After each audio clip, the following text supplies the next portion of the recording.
Bueno, ahora sí. ¿Cómo están, muchachos? Buenas tardes. Semana, el profesor del curso de Historia del Perú para este salón, ya que se acaba de fusionar. Eh, para los chicos que recién están integrándose, una cuestión que yo siempre planteo. Por favor, si tienes alguna pregunta, hazla. Si no, si es que cuando tienes una duda, terminas abriendo tu micro, ¿ya? Terminas abriendo tu micro y me dice, profe, ¿puedo hacer una pregunta? Con todo gusto, ¿ya?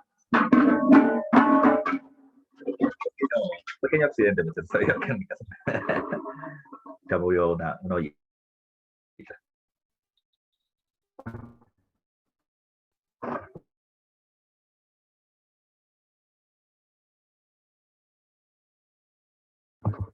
Te decía, ya te decía para que tomes atención. Te decía, tienes una pregunta, abre tu micro y hazla. Si tienes roche de que no, de que me pueden terminar diciendo algo, no importa, entonces manda tu pregunta por el chat privado. Pero recuerda siempre algo, ¿ya? Ustedes pueden hacer la pregunta que deseen, ¿ya? Que deseen. ¿Por qué? Porque en el único lugar donde puedes terminar equivocando, termina siendo siempre en un salón de clases. Tú no te puedes equivocar en el momento del examen de admisión, ni te puedes equivocar cuando ya seas profesional, porque eso se va a terminar generando una serie de complicaciones luego. Así que, por lo tanto, insisto, pregunta. Insisto, mucha gente no pregunta porque cree que su pregunta es absurda, ¿ya? ¿Cómo voy a preguntar eso? Se van a burlar de mí. Yo te aseguro que la mitad del salón y más ya termina teniendo la misma consulta que tú tienes, por más bobo que tú creas que sea, ¿ya? Yo, para quienes me conocen, yo intento abrir mucho los temas que estoy haciendo. O sea, explicarte el por qué pasa esto, por qué pasa lo otro. Así que les voy a terminar pidiendo mucha atención. Y en general, te vuelvo a repetir esto para los que han llevado clases conmigo y para los alumnos nuevos, ¿ya? Recuerda la mitad del avance del ciclo anual, a más de la mitad, ya más de la mitad. Si estás a más de la mitad del avance, entonces ustedes espero estén siguiendo estas tres reglas de oro que yo siempre pongo. Primero, durante la clase, atención, ya no estás en el colegio, ubícate, ya no es colegio, ya no es colegio. Tú estás preparando para que en un examen de 180 minutos se defina toda tu preparación de un año. O sea, ya no vas a sacar nota porque estás al día o porque sacaste buena nota en el parcial y no en el bimestral, ya. No. Ahora todo se va a terminar definiendo en un examen de 3 horas. Por lo tanto, momento de clase, momento de atención absoluta. No me, no prendas, ya, o sea, no estés presente tú, ya, pero ausente tu presencia. Es decir, ya, yo puedo hacer una pregunta y no me responden, porque no están, ya, ese es el colegio, ya, ese es el colegio. Ahora no, ahora tú estate presente en el momento de la clase y tomar mucha atención. ¿Por qué? Porque la segunda regla de oro para ustedes va a terminar siendo que por las tardes ustedes tienen que estar repasando las clases que terminan haciendo por las mañanas, haciendo previamente un horario definido que tú mismo tienes que respetar. Si hoy día has llevado, no sé qué curso has llevado, pero si hoy día has llevado, por ejemplo, digamos, geografía y química, ¿ya? Y luego historia del Perú, que es por la tarde tú tienes que estudiar esos cursos. ¿Cuánto tiempo el que tú consideres que termina siendo el correcto? Seguramente eres muy buena en letras y tienes una muy buena memoria para poder recoger información y eso lo podrás terminar repasando pues en media hora. Si has tomado mucha atención y tienes buena memoria, la tarde vas a terminar repasándolo con facilidad. Si química no es un curso de tu agrado, entonces tendrás que darle más tiempo, porque ese es otro punto importante. Estudia más lo que menos te gusta. Porque en el examen de admisión no te van a preguntar qué cursos te gustan y qué no, te van a preguntar todo. Y la única manera de ingresar es conociendo la mayor cantidad de temas posibles. Así que en la mañana estudio, en la tarde repaso. Y la tercera regla es tus prácticas, ¿ya? Tus preguntas domiciliarias, los materiales de otras instituciones que puedas conseguir. Todo eso suma para que puedas terminar practicando los temas del curso y que estés expedito en velocidad, en información, ya en realizar ejercicios de métodos más rápidos para poder llegar más rápidamente a responder la cantidad de preguntas que tienes en el poco tiempo que hay. Así que, insisto, todos los cursos, los que menos te gustan, con mayor razón. Segundo, ya, hazte un horario, respétalo en las tardes para poder repasar y luego mucha práctica, ya, mucha práctica. Eso te debe tomar al día desde las 8 de la mañana que empieza tu clase hasta las 9, 10 de la noche, todos los días, de lunes a sábado, porque estudias de lunes a sábado.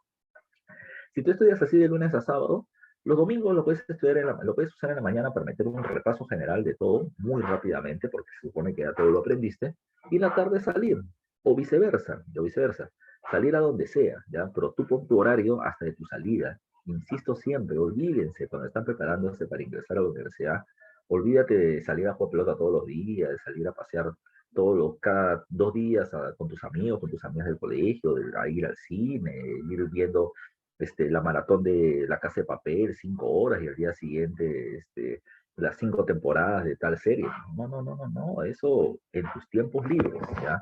Ordena tu tiempo para que puedas terminar manejándolo de manera adecuada.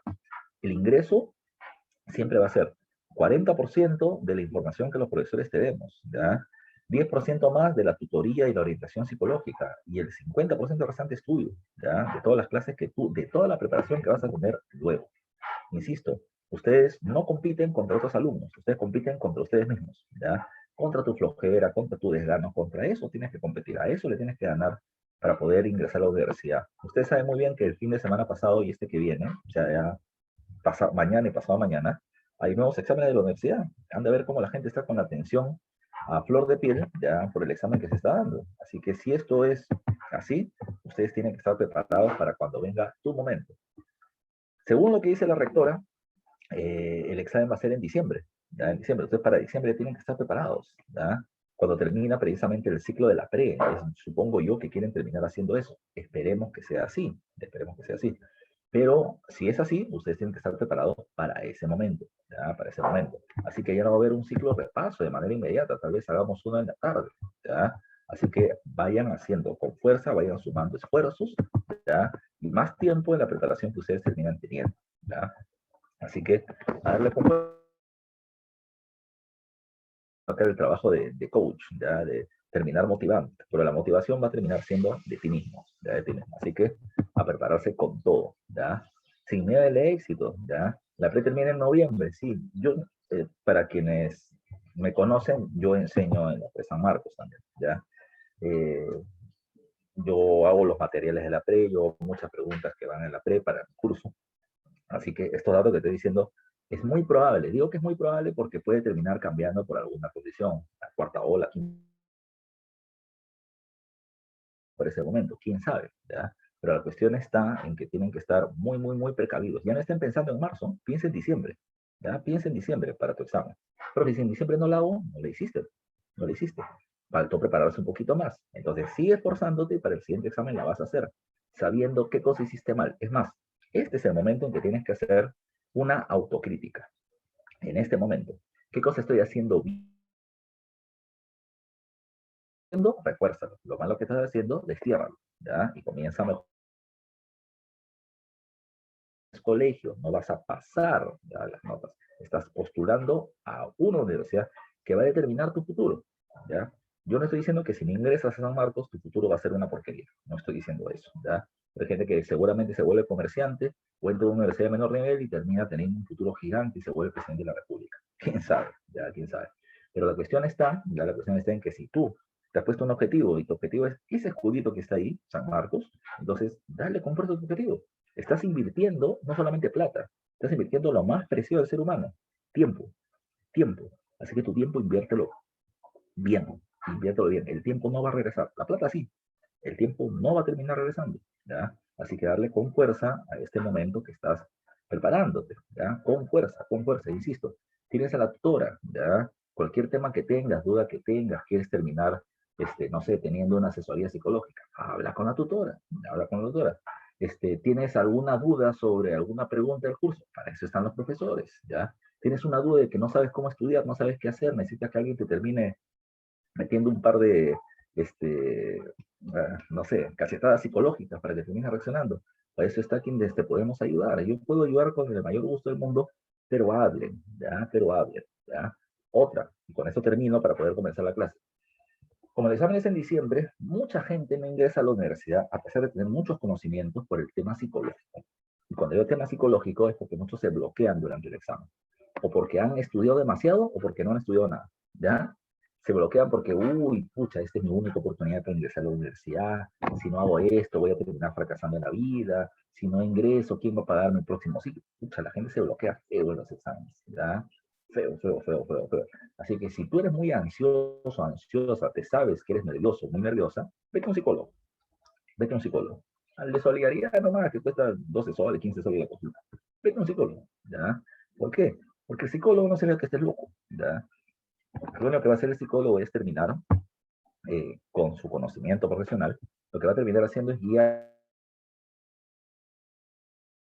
para que las tensiones que tengas, ya sean actuales, de la infancia, pues las termines desfogando. Y es parte de lo que también tienes que conocerte, ¿ya? Es conocerte. Así que vayan pensando todo eso, repito, cualquier cosa nos tienes a muchos que terminamos siendo tu soporte para que ingreses a la universidad, ¿ok? Ahora sí, vámonos a la clase, a los que nos corresponde, ¿ya? A lo que nos corresponde. Por ser coach no me están pagando, ¿ya? A ver, primero, la clase de hoy, como dice acá la portada, termina siendo el primer civilismo, ¿ya? El primer civilismo. Cuando hablamos ya, el primer civilismo, tu lógica tiene que decirte lo siguiente. Ah, si hay un primero, tiene que haber un segundo, ¿ya? Tiene que haber un segundo. Profe, ¿qué es eso del primer civilismo? Mira, el civilismo hace referencia a dos cosas. Uno, a que los gobernantes ya no eran militares, sino que los gobernantes eran civiles, ¿ya? Civiles, personas que no pertenecen al ejército ni al clero, ni a la iglesia. Y segundo, de que el partido que termina gobernando en este periodo es el llamado partido civil. ¿Cuántos civilismos van a haber en el Perú, profe? Bueno, van a haber dos. El primer civilismo de 1872 al 79 y el segundo civilismo, o república aristocrática, que va de 1890. Esto es lo que vamos a terminar observando ya durante estas próximas clases. El día de hoy solamente hablamos del primer civilismo. Y comenzamos a mencionar algunos datos que en mi clase ya había explicado la semana anterior y que tal vez también han visto con mi compañero John la clase pasada, ¿ya? Si no, vamos a disgregarlos, ¿ya? El primer civilismo ya de frente vamos a terminar poniendo este dato, es el primer partido político moderno del Perú, ¿ya? Dato importante, primer partido político moderno del Perú, y de acá vamos a sacar varios datos. Primer dato, profe, antes del Partido Civil no había existido en el Perú ningún partido político, ni uno. El Partido Civil es el primer partido político del país, ¿ya? Antes que el APRA, antes que el Partido Socialista, antes que Perú Libre, antes que Keiko, el Partido Civil. La pregunta es, profe, ¿y por qué no tuvimos partidos antes? ¿Ah? ¿Por qué no tuvimos? Éramos un país tan atrasado que no habían partidos políticos. La verdad, y se lo dije en la clase anterior a muchos, es que no habían partidos políticos en casi ningún país del mundo, ¿ya? Desde finales del siglo XVIII y durante buena parte del siglo XIX, de los años 1800, los partidos eran vistos a nivel global de manera negativa, ya negativa. ¿Por qué? Porque un partido viene precisamente de su etimología del nombre, viene de una parte. Un partido era considerado como una pequeña parte de la población, ya un grupo de personas que se reúne con el objetivo de poder llegar al poder y defender sus intereses, ¿ya? Sus intereses. Y precisamente por eso eran vistos de manera negativa, porque eran vistos como muy egoístas, ¿no? Como que ellos quieren llegar al gobierno para defender sus intereses, pero no ya del país. Por eso es que eran vistos de manera negativa y en muchos países del mundo los partidos, repito, eran muy cuestionados, ¿ya? Muy cuestionados. Se preocupan por ellos, mas no se preocupan por la nación entera. La pregunta es, profe, ya la pregunta es, profe, ¿y cuándo comienzan a aparecer partidos y se comienzan a hacer comunes? Bueno, eso se comienza a establecer de 1840, ya en los Estados Unidos, en Francia, pero repito, no era muy común, es decir, América. Entonces, la pregunta es, ya interesante de eso, ¿y por qué se le dio vida, por qué tuvo vida el Partido Civil entonces en este momento? Porque antes eran vistos de manera negativa y ahora son vistos de manera positiva. Bueno, a ver, recuerda que la historia, ya, y me voy a retroceder a tu primera clase del curso de Historia Universal de este ciclo. La historia, se encarga de terminar estudiando a la sociedad en el transcurrir del tiempo de una determinada sociedad. Estudia sus antecedentes, desarrollo y consecuencias de un determinado evento, ¿ya? Pero para poder entender a la historia hay que entender algo llamado contexto. El contexto es de qué país estamos hablando, de qué región estamos hablando, en qué periodo estamos hablando y cuáles fueron los hechos que sucedieron a su alrededor, con económicas, políticas, sociales, culturales, religiosas, que van a terminar permitiendo de qué pasó en el Perú antes de que exista el Partido Civil. Bueno, antes de que exista el Partido Civil, antes del primer civilismo, veníamos de la época del primer militarismo y de manera más inmediata de la prosperidad falaz. ¿Qué había pasado en el Perú? Habíamos tenido 45 años de gobiernos militares, ¿ya? Primer punto. Segundo, habíamos tenido una época de inmensas ganancias por la venta del guano, pero el precio del guano había comenzado a caer de una manera irreversible, ¿ya? Habíamos vivido una prosperidad y ahora comenzamos a vivir una pesadilla por la caída del precio del guano y la crisis económica que vamos a tener. En ese momento aparece el Partido Civil. El Partido Civil ya era un grupo de empresarios, ¿ya? Por eso hablamos de una parte, un partido, un grupo de gente, y este grupo eran empresarios. Pero no era el empresario Juanito, el rey de la papa, ¿ya? O Mario, el rey de la quinoa. No eran esos. Eran los empresarios más ricos del país. Un puñado de familias de gran poder económico, ¿ya? De gran poder económico. Ese puñado de familias, ya, lo vamos a terminar llamando de esta manera, ya, lo vamos a terminar llamando como una oligarquía, ya la oligarquía. Oligo ya hace referencia a grupo, arquía hace referencia a gobierno. La oligarquía es un pequeño grupo ya de gente que gobernará el país. Este pequeño grupo es muy rico. ¿Son qué cosa? Son banqueros, dueños de medios de comunicación, son dueños de ganado de lana en la zona de Puno y Cusco, ¿ya? Terminan siendo mineros, ¿ya? Y terminan siendo dueños de tierras. En la sierra llamados comunales y en la costa llamados hacendados. Precisamente de esa oligarquía nacional, va a destacar dos grupos importantes. Los grandes hacendados o dueños de tierras de la costa, sobre todo de la costa norte, y además de eso, los ex consignatarios peruanos del guano. ¿Cómo es esto? Insisto, lo hemos visto y lo has visto la clase anterior. El gobierno previo al primer civilismo es el gobierno de José Balta. Recuerda que en el gobierno de José Balta se estableció la firma del contrato Dreyfus. El contrato Dreyfus, que todo se estableció, que el comercio del guano, iba a ser manejado por parte de la casa comercial francesa Dreyfus, ¿ya? No te olvides, ellos iban a vender 2 millones de toneladas de guano y hasta que la terminen de vender, solo los Dreyfus franceses podían vender el guano del Perú. ¿Qué pasó con los consignatarios peruanos? ¿Qué pasó con la plutocracia peruana del guano? Perdió su negocio. Y se dieron cuenta que por más que sean los hombres más ricos del país, no importa, ya no importa. Un político de oposición con un lapicero en la mano firma un contrato y los dejó sin negocio. Entonces, ¿qué van a hacer ellos? Para poder recuperar el control del guano y de algún otro negocio que les convenga, que les interese, decidieron formar un partido para llegar al gobierno y hacerse de esos recursos. Así nació el Partido Civil. Pero insisto, ¿por qué es que la gente aprueba ahora que hay un partido político y antes no lo aprobaba? Porque el contexto es el mal manejo de las ganancias del guano. Ese terminó siendo el problema. Los militares habían desaprovechado la oportunidad histórica de convertir al Perú en un país industrializado, ¿ya? Porque no se supo manejar bien las ganancias del guano. ¿Qué va a terminar haciendo este grupo de empresarios de la oligarquía nacional organizados en el Partido Civil? Le van a decir, nosotros somos personas muy ricas. Pero somos personas muy ricas, ¿por qué? Porque tenemos empresas que nosotros hemos desarrollado, ¿ya? Que las hemos hecho surgir y que hemos generado grandes ganancias, ¿ya? Precisamente, si nuestras empresas terminan siendo muy rentables, es porque nosotros hemos sabido manejar estas empresas y hemos hecho crecer. Si nosotros hubiésemos manejado el dinero del país en la época del guano, las ganancias que hubiésemos generado para todos los peruanos de manera general. Lamentablemente, gobernaron los militares y ya nos hemos dado cuenta que no saben manejar el dinero del Estado. Hemos perdido algo si nosotros pasamos a gobernar. La gente contenta con los militares porque consideraban de que ellos no habían aprovechado la oportunidad Y en ese momento el partido político ya no era visto como malo, sino que era visto como una alternativa de desplazar a los militares y modernizar el sistema de gobierno. Por eso dice acá, es el primer partido político moderno del Perú.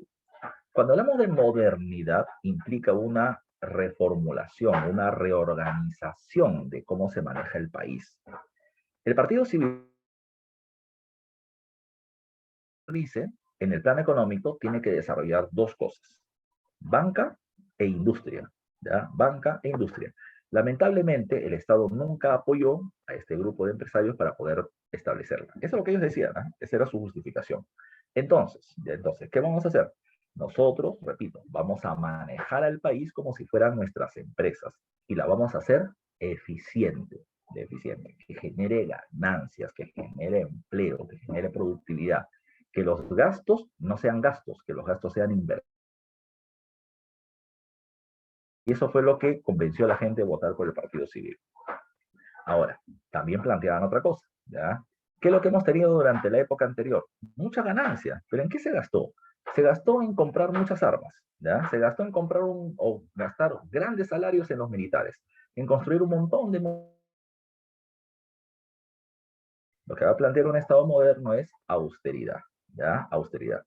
Realizar los menores gastos posibles. Tiene que generar ganancias para el futuro, que es una inversión.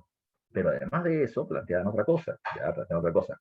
¿Quién debe dirigir? ¿Ya? El gobierno lo debe dirigir una burocracia profesional. En castellano, tiene que dirigir el país las personas que sepan lo que están haciendo con su chamba.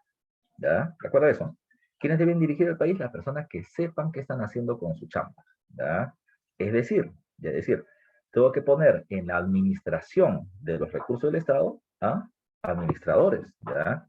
Profesor, pero ¿había una escuela de administración de empresas en esa época? La respuesta es no, no había, ¿ya? No, no había. Entonces, ¿qué necesitamos? Que haya una escuela de administración, ¿ya? Así que para eso, el gobierno promoverá en la Universidad de San Marcos la creación de la Escuela Profesional de Administración. Quien salía de la Universidad de San Marcos no salía para poder abrir su empresa. No, no, no, no. Lo que se le enseñaba en administración era para que esta persona esté capacitada para trabajar en la administración pública, en la administración del gobierno, ¿ya? Para poder manejar los pocos recursos que hay, pero de manera eficiente. Se necesita políticos. Cuando hablo de políticos no estoy hablando de un político que vaya a una plaza pública y que levante a la gente. No quiero un florero. Quiero alguien que conozca la estructura política del gobierno, que sepa dónde tiene que dirigirse, dónde puede sacar la plata, cómo se hacen los trámites. Eso lo maneja la gente de ciencias políticas. Así que se creó, porque no había, la Escuela de Ciencias Políticas en la Universidad de San Marcos, ¿ya? Entonces, se va a comenzar, repito, a crear una burocracia profesional para que puedan terminar administrando o manejando el gobierno de manera adecuada, de manera moderna. Por eso el nombre es el primer partido político moderno del país. Hasta antes de ellos, ya el Perú veía como modelo de desarrollo, ya, el país que yo digo, tengo que ser como él porque es el país más avanzado, a Inglaterra.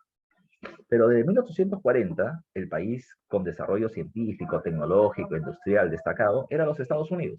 Y el Partido Civil precisamente verá a Estados Unidos como el modelo a seguir.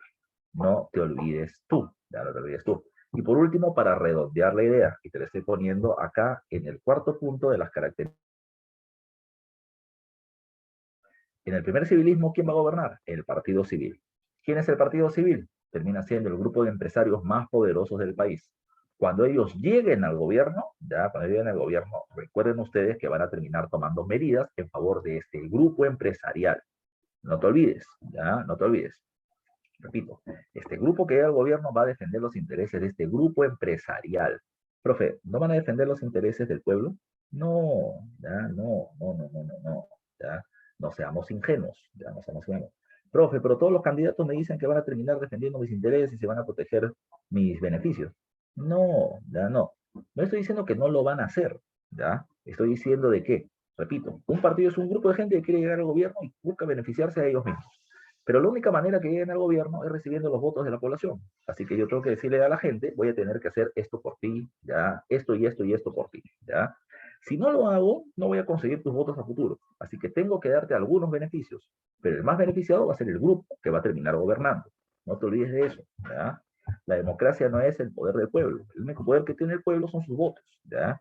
Pero en la democracia gobiernan los partidos políticos, que son grupos empresariales o de diferentes índoles, que quieren llegar al gobierno para defender sus intereses, ¿ya? No te olvides tú, ¿ya? Toda la vida nos florean, ¿ya? Termina diciendo por interno, sí, pues esta chica la han floreado muchas veces, ya la han engañado, le han roto el corazón. Así nos rompen el corazón los políticos. Creemos que van a hacer los cambios, pero en realidad los que van a terminar cambiando son ellos, ¿ya? Profe, Castillo, Keiko, Acuña, el nombre que quieras, ya, el nombre que quieras. No estoy hablando solamente del Partido Civil, esa es la política en general, ¿ya? Ahora, ¿qué más? ¿Ya? ¿Qué más? Estas son las características generales del primer civilismo.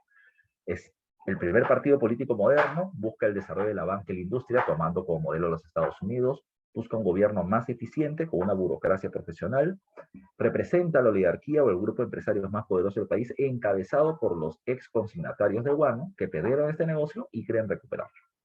Ahora, el Partido Civil ha sido muy estudiado. Hay dos investigadores, dos historiadores muy importantes para entender al Partido Civil.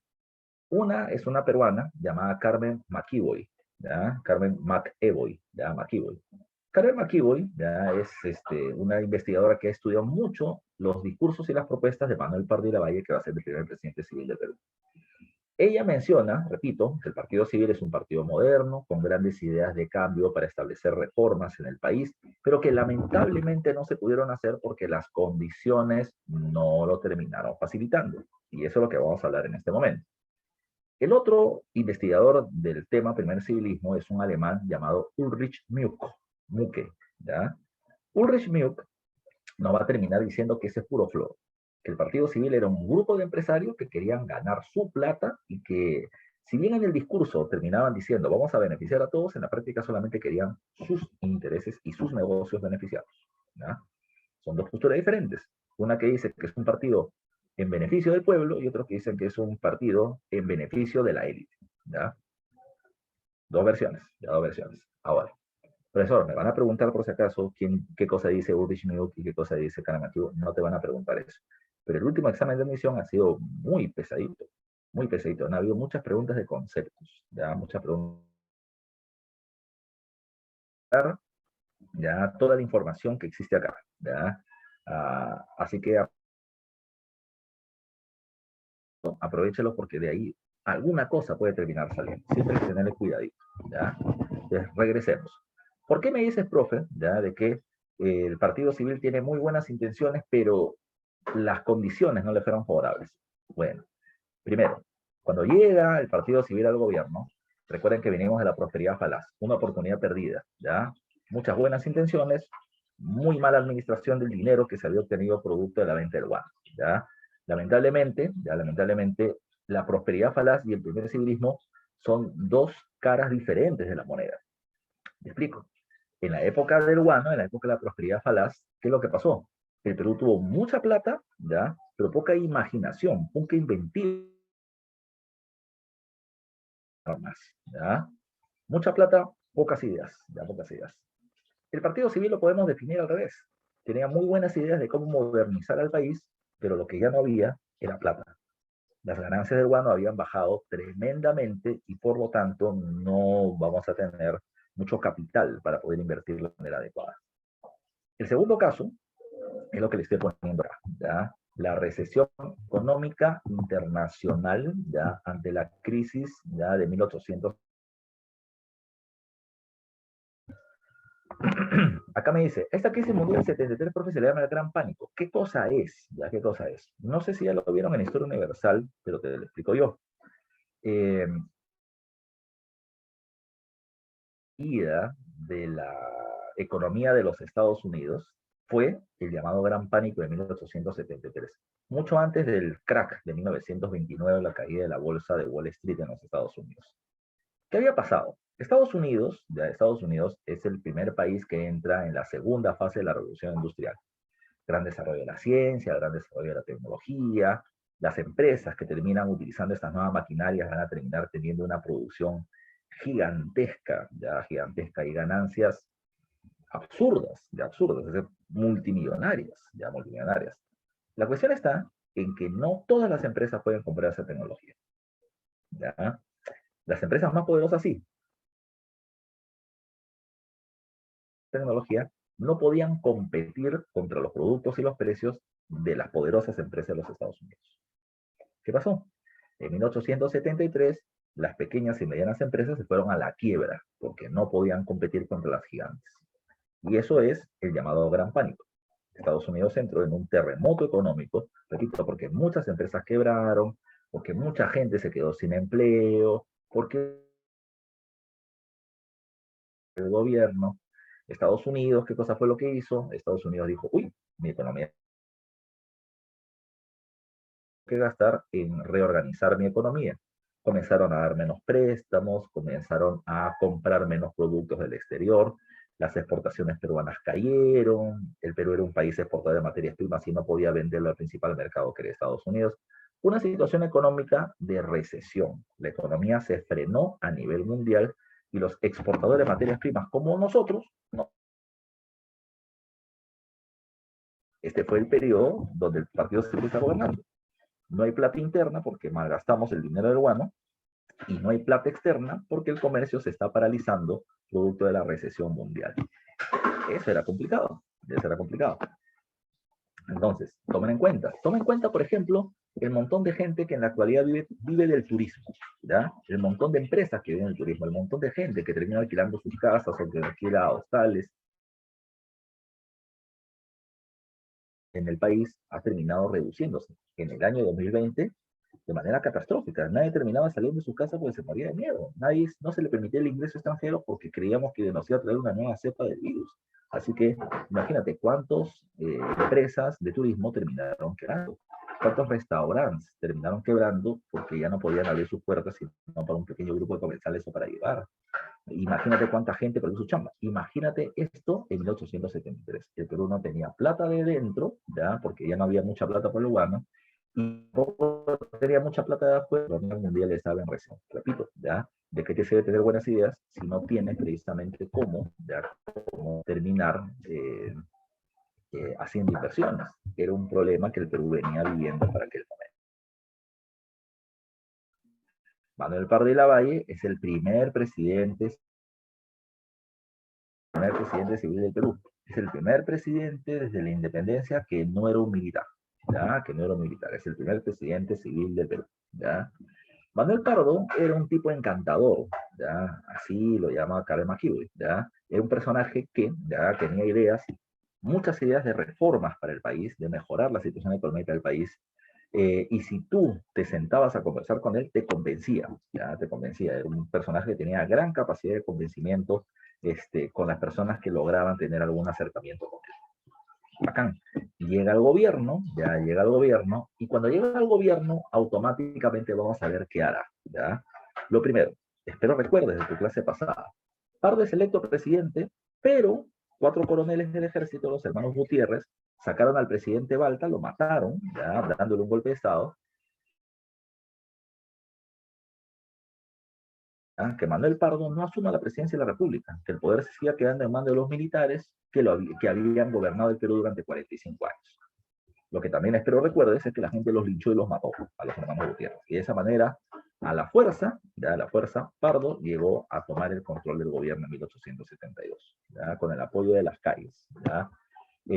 Ahora, el primer problema que Pardo veía era ese. O sea, intentado evitar que él ascienda al poder. Por eso mismo, Pardo veía en los militares un inconveniente. ¿Qué hacer con ellos? Bueno, vamos a ver por acá. Características militares del gobierno de Pardo. Primera medida, redujo el presupuesto militar. ¿Ya? ¿Qué que va a hacer es darle un montón de plata para el ejército? Ahora que el gobierno civil le va a quitar mucho dinero. Si antes yo te daba 100 millones de soles al año para que gastes, ahora te voy a dar 60. Te voy a recortar tu presupuesto. Ahora, profesor, ¿qué se perjudica cuando se reduce el presupuesto de los militares? Simple, el primer perjudicado van a ser los militares, lógicamente. Pero, ¿cómo? Si yo te doy menos plata, no puedes tener tanta tropa. no puedes tener tanto soldado, ya soldado, porque no se puede mantener a todos. Entonces, muchos soldaditos van a terminar siendo retirados del ejército. Como hay menos gente a quien mandar, los oficiales, que son los que mandan, también va a tener que reducirse. Si hay menos batallón, habrá menos oficiales. El gobierno va a terminar, como dice acá, pasando a retiro, ya, votando del ejército a un montón de oficiales de alto rango, coroneles, capitanes, generales. ¿Y por qué los va a terminar votando? Para intentar evitar de que ellos promuevan un golpe de Estado en su contra. Por eso les pongo ahí, temeroso de posibles golpes de Estado, saca un montón de altos mandos militares, a los que consideraba una amenaza. Un golpe directamente contra el ejército que había sido siempre un problema.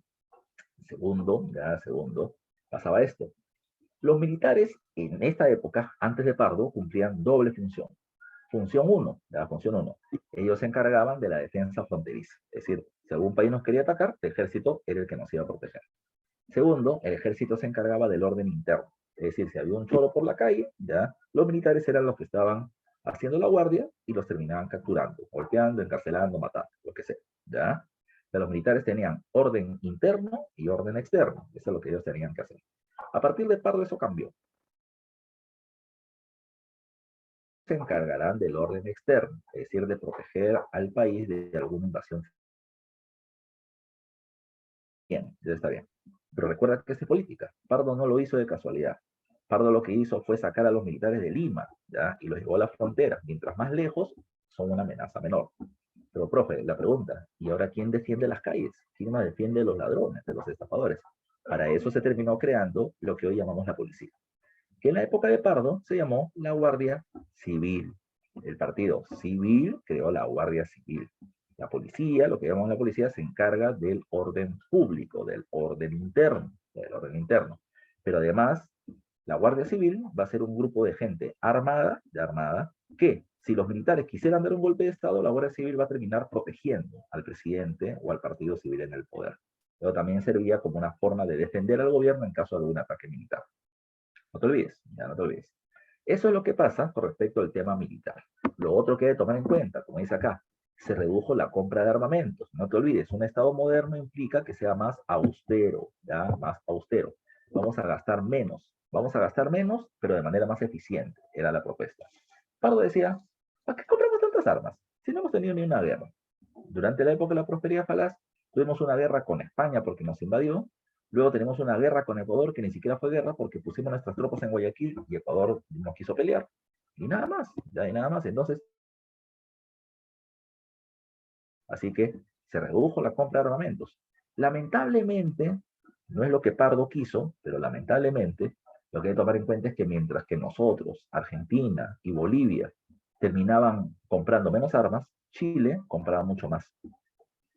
Y como Chile compraba mucho más, esto va a terminar siendo un muy grave problema para nosotros a futuro, porque esto nos pone en desventaja para la guerra del guano y el salitre que veremos la próxima semana. Insisto, Pardo no quiso, ya no tuvo la intención de debilitar al Perú para favorecer a Chile, pero lo terminó haciendo, ya terminó pasando así, ya. ¿Qué más? Ya, ¿qué más hay que tomar en cuenta? Lo que hay que tomar en cuenta también, con Pardo es esto, el tema de los fertilizantes, el guano y el salitre, el guano y el salitre. ¿Qué pasaba con el caso del guano? Ya te había explicado hace un rato. En el caso del guano, recuerda, ¿qué cosa fue lo que hizo Pardo? Pardo representa a los ex consignatarios peruanos del guano.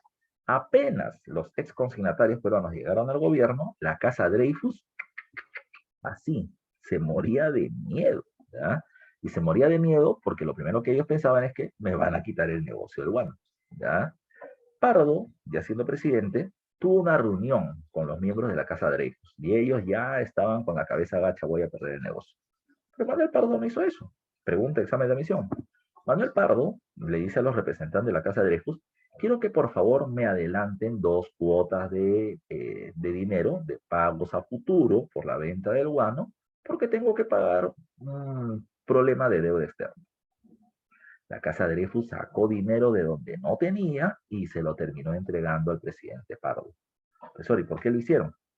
Porque la Casa Dreyfus dijo, si el presidente me está pidiendo un favor, yo se lo voy a dar, porque ahora me va a deber un favor y no me va a quitar el negocio de los guanos. Y así pasó. De 1872 hasta 1876, la Casa Dreyfus seguía vendiendo solo ellos monopólicamente el guano peruano. Se vaya del gobierno, Pardo ya va a terminar estableciendo un nuevo Rafael. Y el contrato de Rafael establecía que además de los Dreyfus, una nueva empresa llamada la Peruvian Guano Company también podría vender guano peruano. ¿Ya? De esta manera, repito, no es que los Dreyfus no puedan vender guano, sino que ya no lo venderán monopólicamente. A la Peruvian Guano Company se le dio una pequeña porción de guano para poder vender, pero se rompió el monopolio. Esto generó dos consecuencias. La primera, ¿ya? Su nombre es inglés, profe, así que o estadounidenses o británicos. Ninguno, ¿ya? Ninguno. La empresa se formó en Estados Unidos, pero el dueño era un peruano, fundador del Partido Civil, un ex consignatario ya peruano, Manuel Candamo, ya Manuel Candamo. Simplemente que la empresa se creó en Estados Unidos para que no se crea que el gobierno está apoyando a los miembros de su partido, para evitar el roche, ¿ya? Pero, ya, lo segundo, la casa Dreyfus va a terminar diciendo, oh, aguanta. Yo tengo un contrato de monopolio, solamente yo debo vender. ¿Por qué va a terminar vendiendo otro? La respuesta del gobierno peruano es, porque tú no me estás pagando lo que te corresponde, ¿ya? Porque te estás atrasando en las cuotas que me tienes que pagar. Así que como tú no estás cumpliendo tu parte del contrato, yo anulo el monopolio. Denunciando el caso internacionalmente, denunciaron al Perú, porque sentían de que los estaban afectando. Y si era cierto. Profe, pregunta, ¿era cierto que ellos no estaban pagando las deudas que habían pactado? Y la respuesta es sí, porque el precio del guano ya no era tan alto como antes. Así que ellos habían prometido pagar mucho y ahora ya no lo podían pagar. Por eso es que, repito, ya no estaban pagando las cuotas en el plazo establecido. ¿Ya? Así que finalmente, sí, los ex consignatarios terminaron recuperando parcialmente el negocio del guano, aunque ya no era el gran negocio. El gran negocio, o el otro gran negocio, era el salitre. ¿Ya? El salitre. Espero recuerdes, lo debes haber hecho en la clase anterior, ya lo han hecho conmigo, espero recuerdes que hayas repasado, lo han hecho con el profe John también seguramente. ¿Para qué sirve el salitre? El salitre tiene doble función. El salitre sirve como fertilizante, ¿ya? Es semejante al guano. No es tan bueno como el guano, pero sirve como fertilizante. Y segundo, el salitre mezclado con la pólvora sirve para poder hacer municiones, ¿ya? Municiones. O sea, sirve para temas militares, ¿ya? Ahora, ¿dónde se encontraba el salitre? El salitre se encontraba en la costa de Bolivia, Antofagasta, y en el sur de la costa peruana, Tarapacá, principalmente en esas regiones. ¿Quién explotaba el salitre? Lo explotaba una alianza de empresarios chilenos con la casa Gibbs inglesa. Repito, la casa Gibbs había vendido por mucho tiempo el guano peruano, ¿ya? Y luego se les terminó metiendo una patada en el trasero y se les botó para darle el control del guano a los empresarios peruanos. Esa casa Gibbs hizo alianzas comerciales con los chilenos y explotaban el salitre en Bolivia y Perú. En Bolivia estaba la empresa salitrera y ferrocarrilera de Antofagasta y en el Perú la empresa salitrera de Tarapacá, ¿ya? Ellos, repito, comenzaron a ver los beneficios del salitre, lo ofrecieron como fertilizante e hicieron que el Perú venda menos guano y por menos precio por la competencia salitrera, ¿ya?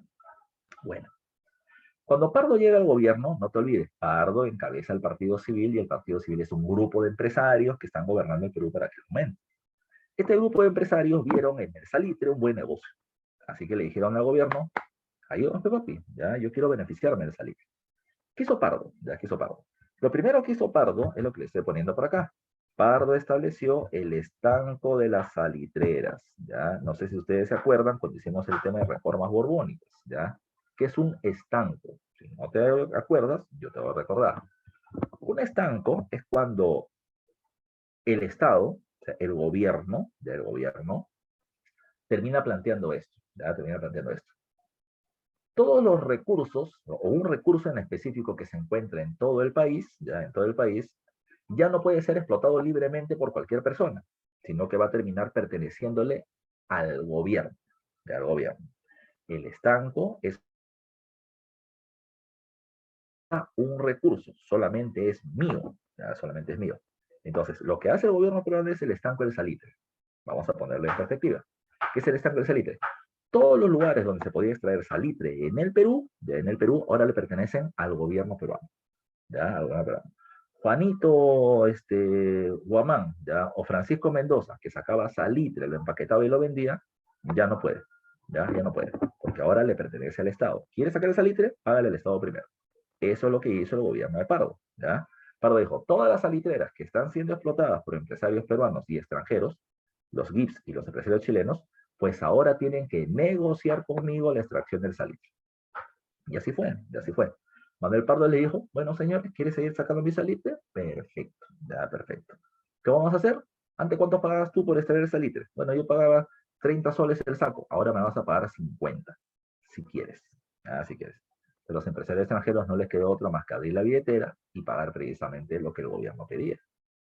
Lo interesante es que no solo siguieron los chilenos y los GIPS, sino que a partir de Pardo, muchos empresarios ligados al Partido Civil entraron al negocio del salitre. ¿Ya? Entraron al negocio del salitre también. Así que repito, con el estanco, el Estado se hace dueño del salitre, ya se hace dueño del salitre, y empresarios extranjeros y ahora también peruanos entran precisamente a este negocio. Como a los empresarios peruanos les fue bien y el gobierno también por el cobro de impuestos, se decidió hacer algo más radical, la nacionalización de las salitreras. ¿Qué significa eso? Que las maquinitas al país, al Perú, a los peruanos. ¿Qué va a decir el gobierno? Le va a decir, a ver, empresario chileno, ¿ya? ¿Cuánto vale tu máquina esa con la que extraes salitre y le empacas? ¿Ya? Él va a decir, bueno, me cuesta 100.000 libras esterlinas. Bueno, yo te las voy a pagar, pero no te va a pagar 100.000. Te va a terminar pagando 50, ¿ya? ¿Por qué va a decir el otro si yo pagué 100? Porque tú la compraste hace 10 años, hace 10 años que la estás haciendo trabajar, su productividad ha terminado cayendo, se tiene que terminar arreglando, se tiene que terminar mejorando, así que no vale lo mismo que hace 10 años. Te pago la mitad y anda, vete del país. Así votamos a los empresarios extranjeros.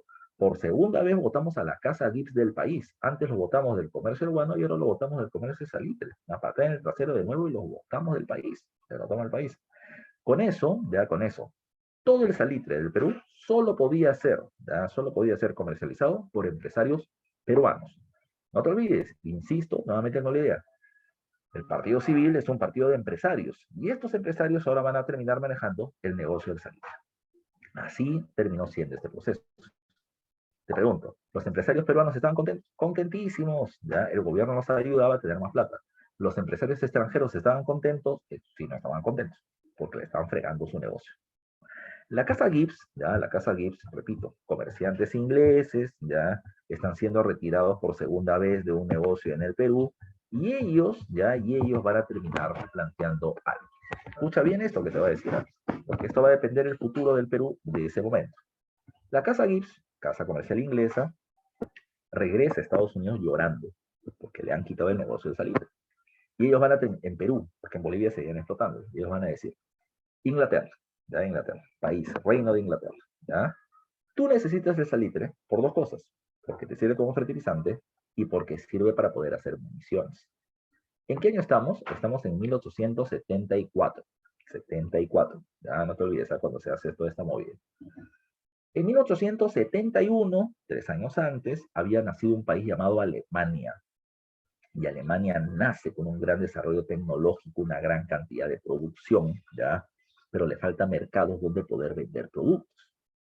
Alemania le dijo a Inglaterra, Inglaterra, ¿qué te parece si establecemos un libre mercado, un libre comercio a nivel mundial? Es decir, que cualquier país puede vender productos en cualquier parte del mundo. Libre comercio. ¿Cuál fue la respuesta inglesa? No, ya, no estoy de acuerdo. Donde yo vendo, el país en donde yo termino teniendo el mando, en mis colonias, solamente vendo yo.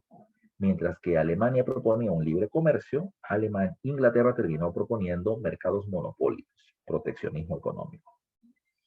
¿Qué hizo Alemania? Como le chotearon su idea, Alemania hizo dos cosas. Uno, hizo alianzas políticas y militares con otros países, con Austria, Hungría y con Italia, creando la llamada Triple Alianza. Inglaterra, ante la amenaza de la Triple Alianza, creó su propio grupo, la Triple Entente, con Inglaterra, Francia y Rusia. ¿ya? Además, cada uno de estos países comenzaron a invertir mucho dinero en preparación de tropas y producción de armamentos para una futura posible guerra. El año de nacimiento de Alemania, 1871, es considerado como el periodo o el inicio de un periodo llamado como la paz armada, el periodo previo a la Primera Guerra Mundial, ¿ya? Y el salitre, junto con la pólvora, servían para poder hacer municiones, ¿ya? Vuelvo a insistir, regreso. La Casa Gibbs le dijo a Inglaterra, tú necesitas el salitre. El salitre se encuentra en Bolivia y Perú, y yo te lo termino vendiendo. Pero hay un problema. Los peruanos, ya los peruanos, me acaban de sacar a mí de su territorio, y por lo tanto te voy a vender menos salitre, y te va a perjudicar. Te sugiero yo, le dijo la Casa Gibbs al gobierno inglés, invade al Perú, ataca al Perú para que asegures el control de su salitre, que yo te lo puedo seguir vendiendo.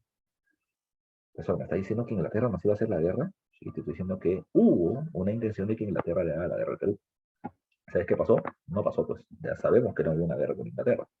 Inglaterra estuvo a punto de declarar la guerra, pero después dijo, no, tengo miedo.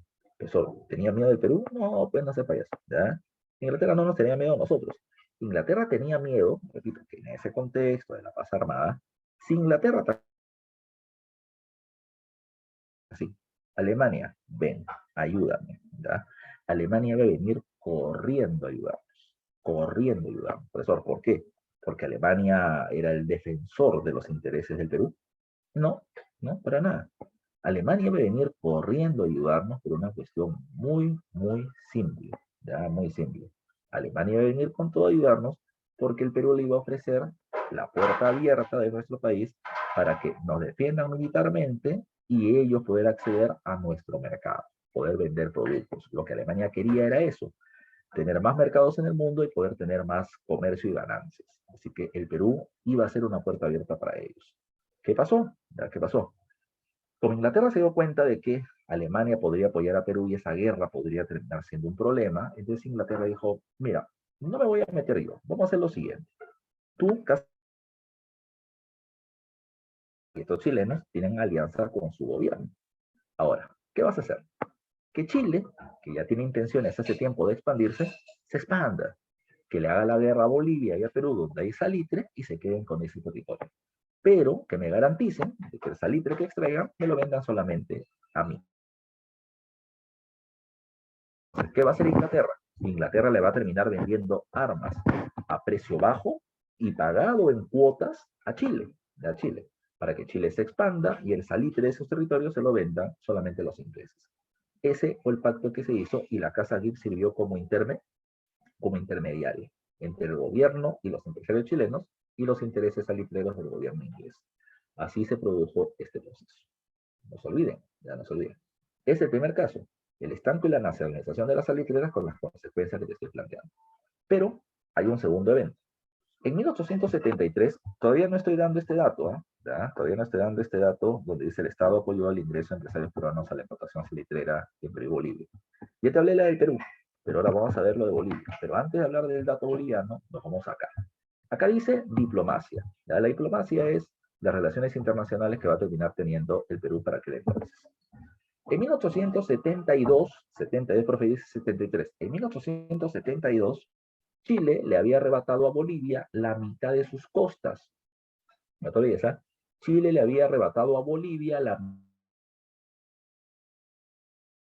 Y Chile amenazaba con arrebatarle la mitad restante. ¿Ya? La mitad restante. Ante el temor de Bolivia de que eso termine sucediendo, ¿ya?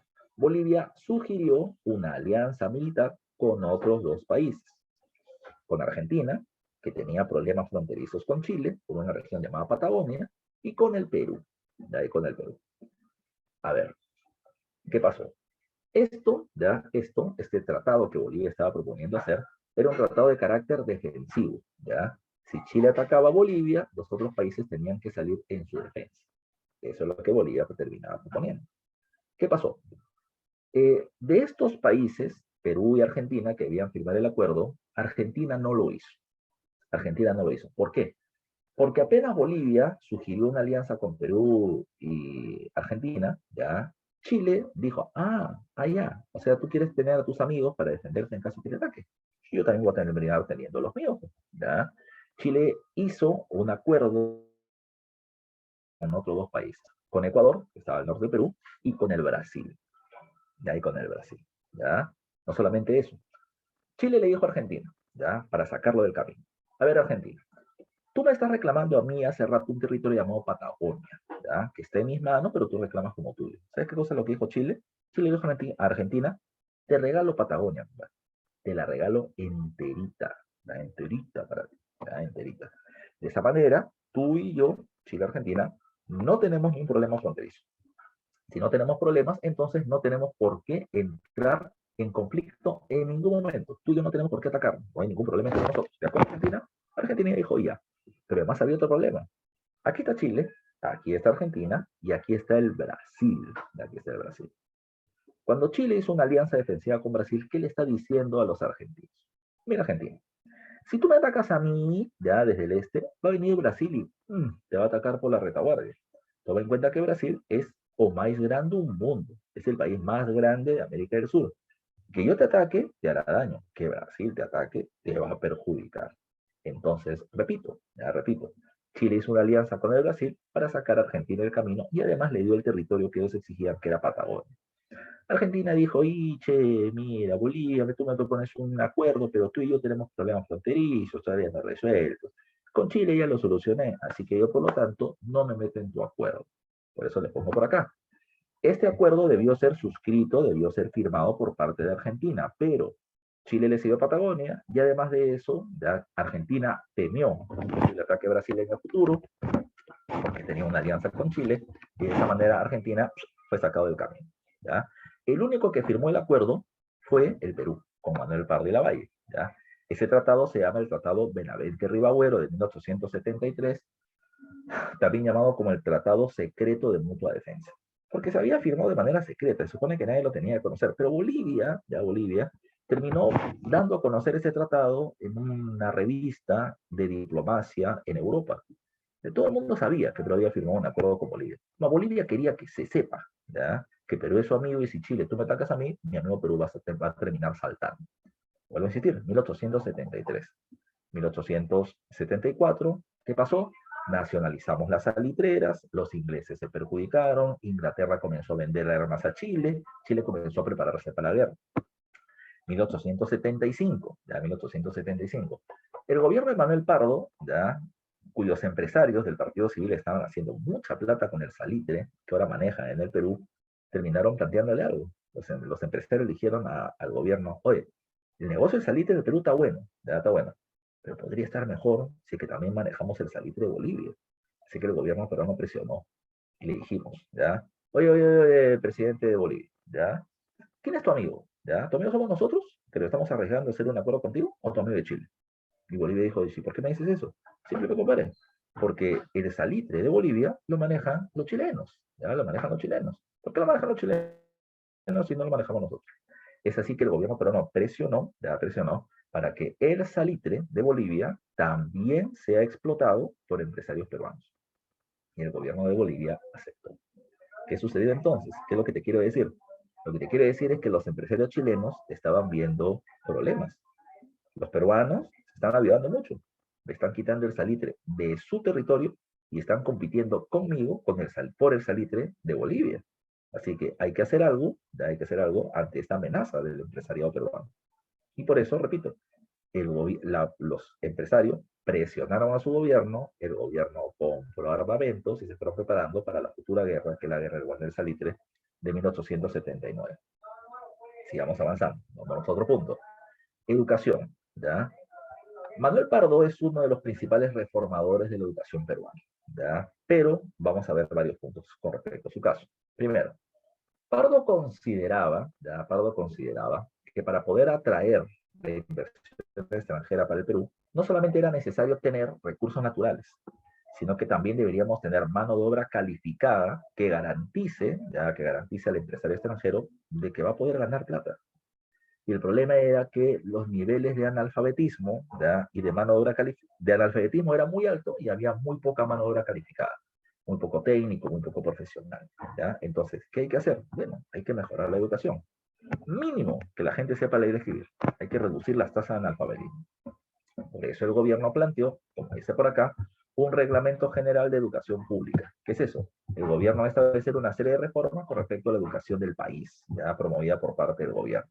¿Y cómo lo va a terminar haciendo? A través de la ley de educación primaria gratuita, ya, educación primaria gratuita. Del gobierno planteaba darle educación a todos los varones, ya, a todos los varones menores de edad en colegios. El problema estuvo en lo que ya te dije al principio. No tenemos la misma plata de la época del gobierno y el comercio internacional se ha paralizado por la crisis de los Estados Unidos. Por lo tanto, ante la falta de dinero, la reforma educativa solo fue de manera parcial, ¿ya? Solo fue hecha en parte, ¿ya? Solo fue hecha en parte. La educación primaria gratuita solo se hizo, ¿ya? Solo se hizo en colegios en primer y segundo grado de primaria. Es una pregunta, ¿se construyeron muchos colegios? Es que ese era el problema. La educación primaria gratuita era muy costosa, porque si vas a tener más alumnos, necesitas más colegios, necesitas más profesores, necesitas plata para infraestructura, para los salarios, para la formación de profesores, para la alimentación de los estudiantes. Entonces es toda una inversión muy grande, pero que el Perú no tenía cómo hacerlo. Por eso es que la educación fue solo parcial. ¿A qué me refiero? Solo se pudo financiar los 2 primeros grados de primaria para los alumnos varones. Y segundo, solo se pudo construir colegios en las principales ciudades del país. Digamos, Piura, Trujillo, Chiclayo, Lima, Cañete, Pisco, ya, Arequipa, Moquegua, Cusco, Puno, Huaraz, ya, Huaraz, Cajamarca, nada más. Profe, esas son las ciudades, y en las provincias, muy poquitas. Se puso colegios en las provincias de la costa, ¿ya? Pero en las provincias de la sierra, casi nada. Y en las zonas rurales, donde viven los campesinos, que era la mayoría de la población del Perú, que eran indígenas rurales, no se les puso nada.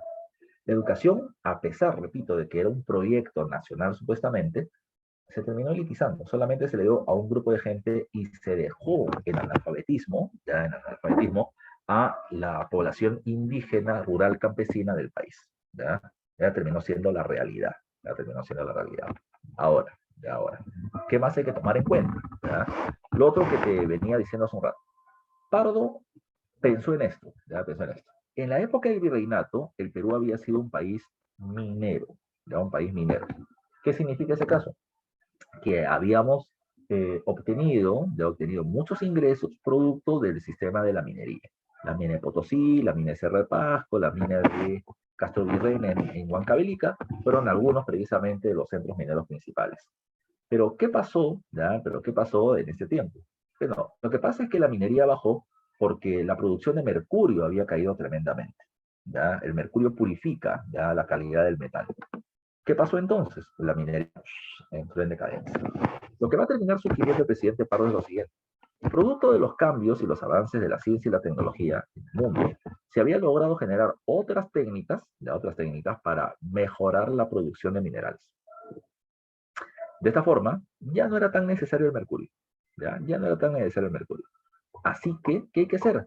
Hay que explotar las muchas minas que terminamos teniendo en el país. ¿Ya? Solamente había un problema. Para explotarlas, ¿qué necesito? Para explotarlas necesito ingenieros que me digan cuáles son las nuevas técnicas, cómo terminar llevándolas a cabo dentro de nuestro territorio. Bacán, bacán. Eso era lo importante, ¿ya? Traer ingenieros. Problema, los ingenieros eran muy pocos, ¿ya? Eran muy pocos y por lo tanto eran muy costosos terminar trayendo ingenieros. Entonces, los que iban a llegar eran muy poquitos y no nos iba a ayudar de mucho. Pardo dijo, ¿y qué tal si comenzamos a producir ingenieros? ¿Ya? Bacán.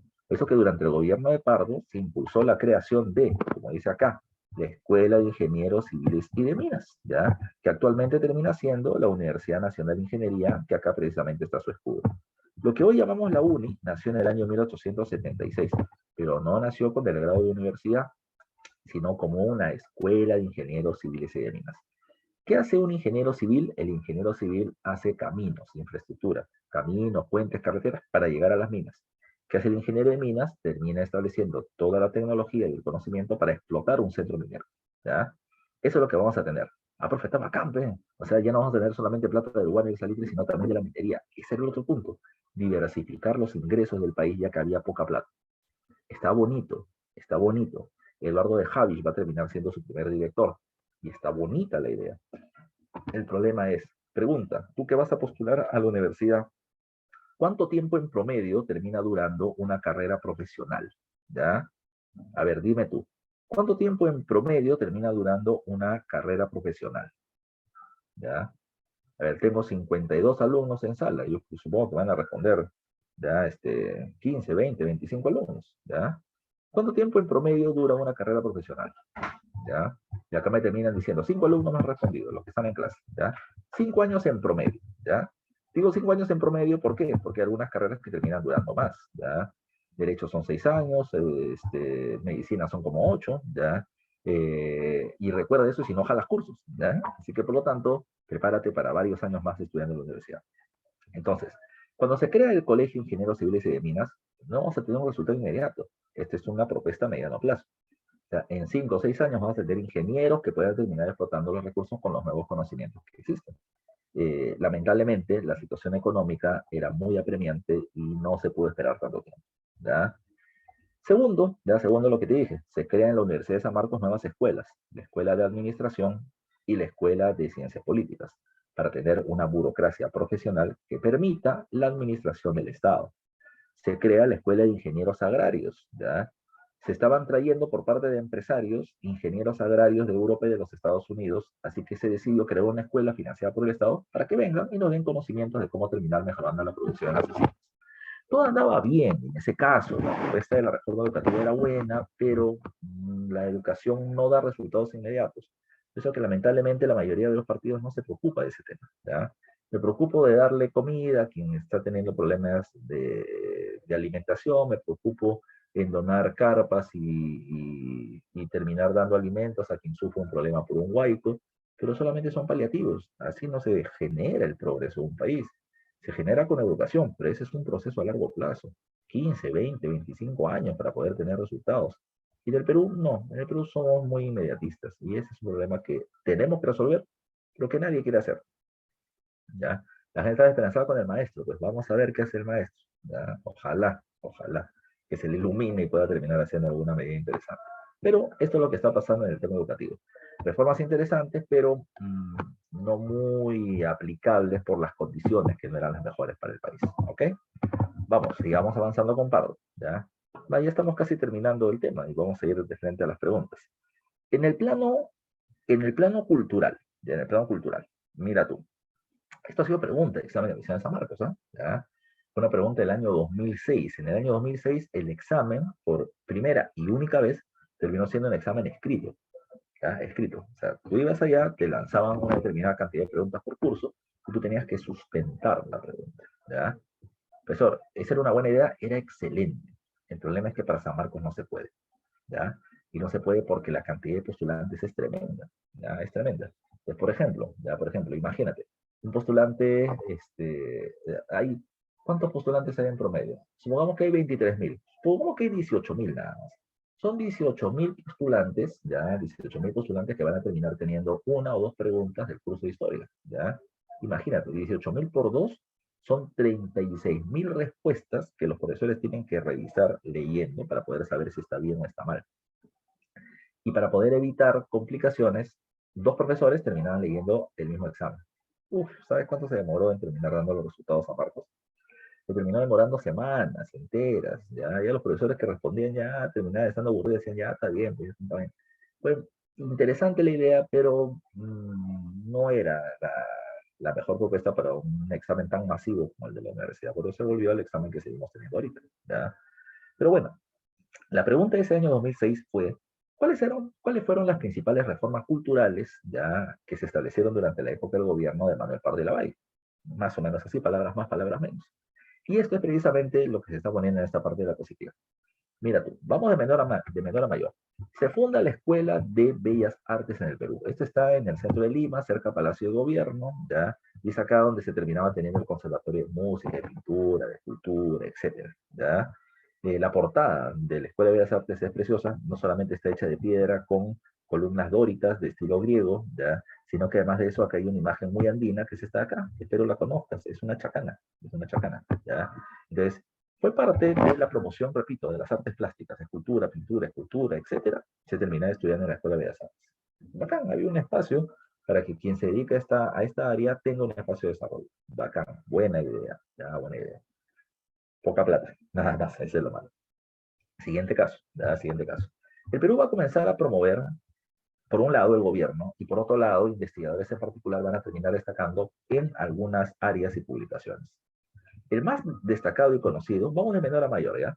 Vamos con Manuel Odriozola, historiador sanmarquino, ¿ya? Quien terminó publicando los documentos históricos, que al igual que el diccionario histórico biográfico de Mariano Felipe Pasoldán, terminaron siendo documentos en donde se resaltaban muchos personajes de la historia colonial y de inicios de la República, ¿ya? Se hablaba de una biografía un poco más especializada de Francisco Pizarro, de Diego de Almagro, de quién más, de Tupac Amaru II, etcétera, ¿ya? Entonces comenzó a hacer una investigación un poco más seria del tema de la historia porque de pasadita había un poco más de financiamiento por parte del gobierno.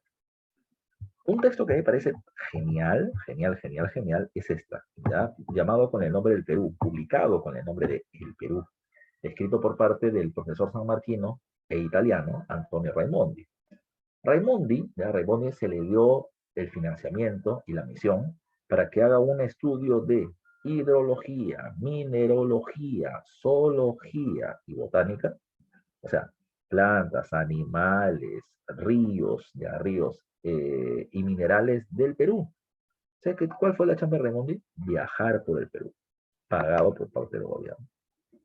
Él era un naturalista que además era muy buen dibujante. Y su chamba era ir a muchos lugares, terminar conociéndolos, visitándolos, haciendo su dibujo y haciendo su análisis. De Raimondi nosotros conocemos mucho, ¿ya? En Historia del Perú y en Geografía te hemos hablado alguna vez de Raimondi.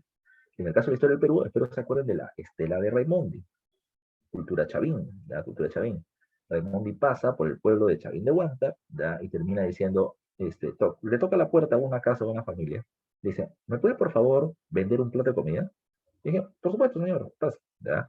Lo sentaron en una mesa de piedra inferior, ¿ya? De esta mesa, y ve que tiene relieve, que tiene pliegues. Y le dice, ¿puedes terminar mostrándome qué cosa hay abajo? Así que ellos levantan la piedra y era la imagen del dios de los báculos, ¿ya? Y él termina diciendo, oye, ¿esto? ¿De dónde lo sacó? ¿Ya? Y él dice, ah, ya, de allá, de ahí esas ruinas que están ahí. Ahí la gente entra y saca piedras, ¿ya? Así que lo que hizo Remonte fue darles un dinero por su mesita, ellos se vieron recompensados y lo trajo a Lima, y esto es lo que conocemos como la Estela Raimondi de la cultura chavita de Huántar, ¿ya? No solamente está la Estela Raimondi, en geografía tal vez te han hablado, ¿ya? De la puya de Raimondi, ¿ya? La puya de Raimondi. La puya de Raimondi se termina encontrando en la zona de la Puna, ¿ya? Es una planta alargada, ¿ya? Que requiere muy poca agua para poder crecer y cada 100 años termina dando una florcita, ¿ya? Nada más. Raimondi hizo una serie de investigaciones de ese tipo. Repito, tiene un montón de acuarelas, ¿ya? Sobre plantas, sobre ríos, sobre animales del Perú, ¿ya? Un libro muy interesante, ¿ya? Hace un año, 2 años atrás, se hizo una nueva publicación de ese libro que cuesta una barbaridad de plata también, ¿ya? Pero así como está esto, está el otro texto más conocido, sin duda alguna, Las tradiciones peruanas de Richie Palma, ¿ya? Ricardo Palma, que está acá, ya, que está acá, va a terminar dando a conocer una serie de mini cuentos, ya de mini cuentos, sobre principalmente la Lima virreinal y la Lima de inicio de la República, pero una Lima criolla, ¿ya? Muy pocas veces termina hablando de algún tema andino, ¿ya? De un tema andino. Pero principalmente habla de la Lima criolla. Mucho se le considera a él como un tradicionalista, porque termina recordando los eventos tradicionales del país, pero que hace mucha remembranza a la época buena que terminó siendo la Lima blanca, la Lima criolla, las vivencias de la población blanca de Lima, pero no de otros sectores sociales. En un caso extraño, a Ricardo Palma siempre lo representan así, como estás viendo ahí en esta figura, ¿ya? Porque Ricardo Palma no era blanco. Tú lo ves ahí y parece blanco, pero Ricardo Palma era sambo, ya era de familia negra. Pero era un intelectual de primera, era hermano masón, ¿ya? Era parte de la masonería, era parte de las logias que habían participado. Él no, pero era parte de estos grupos que habían participado en la lucha de independencia, de este grupo de intelectuales ilustrados. Él pertenecía a esta élite intelectual del país. Un personaje muy influyente desde el punto de vista intelectual, pero también en el aspecto político. Fue congresista y fue senador, ¿ya? Fue congresista y fue ministro, ¿ya? De la época del gobierno de Manuel Pardo. Su texto más importante, Las tradiciones peruanas, y ese está poniendo la portada de las tradiciones peruanas publicada en 1893. 20 años después, pero es una de las más antiguas que existen. Ricardo Palma, repito, es uno de los intelectuales más importantes de su época y parte de estas medidas culturales de la época del gobierno. Aquí hay otro dato más donde dice otros. Dice, organizó el primer censo de la República. Profesor, ¿qué cosa es un censo? Bueno, un censo es cuando se levanta información de la población, de qué tipo de actividades tiene, etcétera. No estoy diciendo que por primera vez hay un censo. La diferencia es esta. La institución que manejaba los datos censales del país terminaba siendo la iglesia. Bautizaba. Y se le bautizaba porque esos niños podían morir a los pocos días de nacido. Entonces, es la iglesia quien sabía quién nacía, quién sabía quién y cuándo moría. Porque cuando tú morías, tenías que ser enterrado con cristiana sepultura y la iglesia terminaba llevando los datos. Esos datos se los vendía al gobierno, que esos datos son importantes para poder hacer obras públicas. Yo no voy a hacer una gran obra en un lugar donde hay poca gente. ¿Quién sabe cuánta gente hay en un lugar? La iglesia por los censos, repito, de nacimientos, bautismos y de función que venían teniendo. Por primera vez, el gobierno de Manuel Pardo va a establecer el primer censo nacional, hecho por parte del gobierno, ya no por parte de la iglesia, en el año 1876. ¿Ya? Manuel Atanasio Fuentes, ¿ya? El murciélago de Selva Suchapa, es el que va a terminar haciendo ese censo nacional. Bueno, el gobierno de Manuel Pardo de la Valle pasó sin pena ni gloria, ¿ya? Sin pena ni gloria. Repito, buenas intenciones, poca plata, el comercio externo se había paralizado, los ingresos del país terminaron debilitándose, hubieron reformas educativas que se tenía que esperar todavía algunos años para poder ver los resultados, pero en el ámbito inmediato la situación económica del Perú no había mejorado mucho.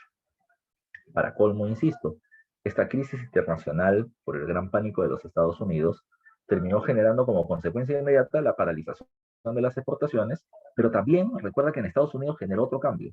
Pequeñas y medianas empresas se fueron a la quiebra y las que no quebraron fueron absorbidas por las grandes empresas que formaron monopolios o se fusionaron para poder sobrevivir. No fue tan simple la situación económica del Perú en aquel periodo. Cuando acaba el gobierno de Pardo, o cuando está por acabar el gobierno de Pardo, hay varios grupos dentro del partido civil ¿ya? Que comienzan a promover la candidatura ¿ya? De alguien para gobernar.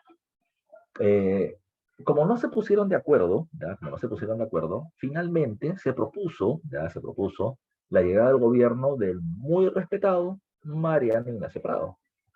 ¿El profesor Mariano Ignacio Prado? Sí, Mariano Ignacio Prado, el que le había ganado la guerra a España. Eso, pero yo recuerdo que tú me has dicho, ¿ya? Que luego va a terminar siendo sacado del gobierno por un golpe de Estado. Sí, lo sacan del gobierno, ya lo sacan del gobierno.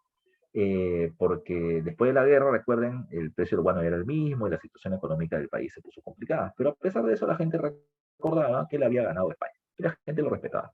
Repito, no importa el respeto que le tenga. Y llega el gobierno en plena crisis económica. Y si es que el presidente no baja el precio de los productos y no genera empleo, la gente no le va a tener tanto cariño que digamos. Mariano Ignacio Prado asume la presidencia con el Partido Civil, pero encuentra una crisis económica que venía desde años antes, ¿ya? Desde el 73 en adelante, y va a continuar hasta el año 79. ¿Es qué pasó? Como el gobierno no tenía mucha plata, ¿qué hizo? Siempre, lo de siempre que es el gobierno, cobra más impuestos. Nada más, cobra más impuestos. Así que se establecen nuevos impuestos. La contribución a las minas, que habían comenzado nuevamente a trabajar, o sea, recién están generando ingresos y ¡pum! El gobierno le comienza a quitar muchos pueblos, que mucha población indígena consideraba de que era una restitución del tributo indígena. No más educación y encima me terminas cobrando impuestos. Esto termina generando malestares sociales, malestares de los grupos empresariales y debilidad de la imagen del presidente Prado.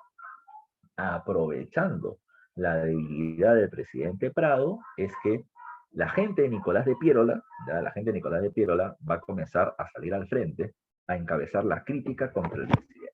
¿Ya? Los pirolistas van a terminar haciéndose conocidos en esta época por dos cosas. Uno, por el incidente del talismán. ¿Por qué se sabe? Ah, ya te explico. ¿Te acuerdas que le habíamos quitado el salitre a los ingleses? ¿Ya? Los ingleses terminaron mandando al Perú un buque de guerra y lo pusieron en el Callao. Ya lo pusieron en el Callao, en el puerto del Callao. Cuando ese buque apareció ahí, ya, cuando ese buque apareció ahí, la gente decía, uy, y que es un barco inglés de guerra puesto en nuestro puerto, ¿ya? Nos están amenazando. Unos decían, atácalo, no puede ser posible que esté amenazando nuestra soberanía, ¿ya? Y el presidente decía, pero si lo ataco, le voy a dar el pretexto perfecto a Inglaterra para que nos ataque. Así que, por lo tanto, mejor no lo hago, ¿ya? Mejor no lo hago. Así que, como había una amenaza permanente, ¿ya? Por parte del gobierno inglés, lo que va a terminar pasando es lo siguiente. Lo siguiente. Como el presidente Prado no estaba haciendo nada ante la amenaza del talismán, ¿ya? El talismán de la embarcación de guerra inglesa, los pierolistas, ¿ya? Tomaron el puerto del Callao y terminaron tomando el Monitor Huáscar, el barco que se había comprado en la guerra contra España, pero que llegó tarde, ¿ya? Tomaron el Monitor Huáscar y persiguieron, ¿ya? A la embarcación, ¿ya? Del talismán inglés y lo terminaron haciendo huir de nuestro territorio marítimo. Lo botamos del Perú, ¿ya? ¿Qué es lo que pasó? Ante la población, los pirolistas son los machos que terminan defendiendo nuestra soberanía y Pirola quedaba como el cobarde que no hizo nada. Siempre doy este dato, ¿eh? ¿Ya? En esa época, el peor insulto que te podían hacer no es que te diga, no es que te mienten tu madre, ¿ya? No, no, no, no. Ahora cualquiera le miente a su madre y uno al toque se achora. Pero el peor insulto que te podían hacer en la época es que te digan maricón, ya, maricón. Y los pirolistas y la población consideraban a Prado como un maricón porque no había hecho mucho frente a esta amenaza inglesa. Y repito, los pirolistas quedaban como los machos, ¿no? Los héroes que habían defendido el país. Tomando en cuenta, repito, la crisis económica, la falta de empleo, las protestas de la población,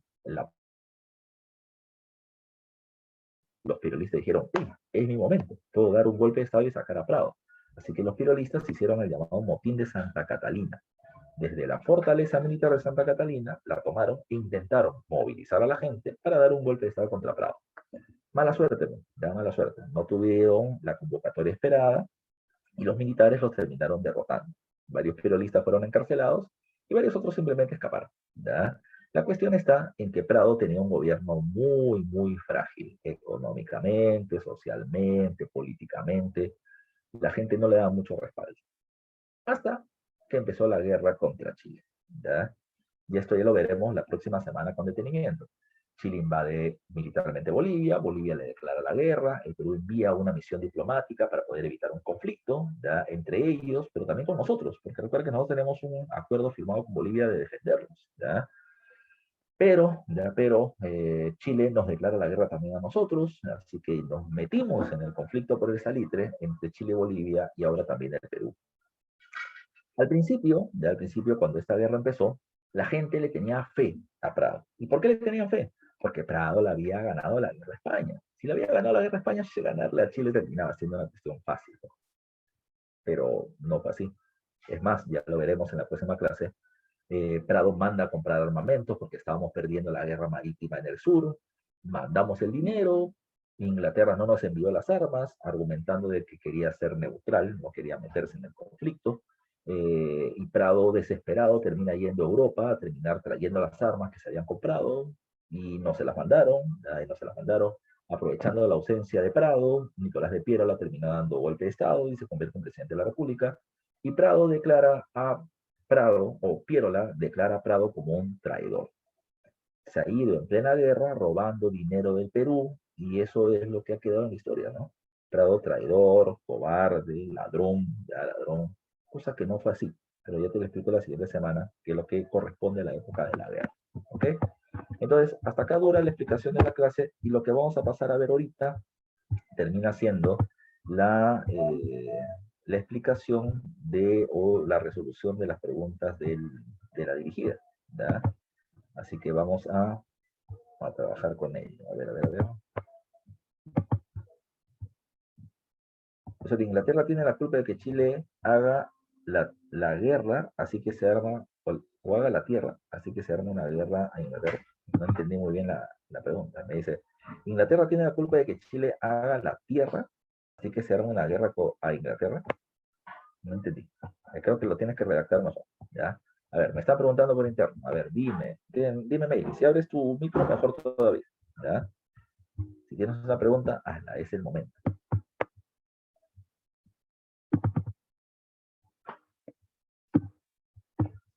Ya, lanza nomás, no tiene por qué estar nervioso.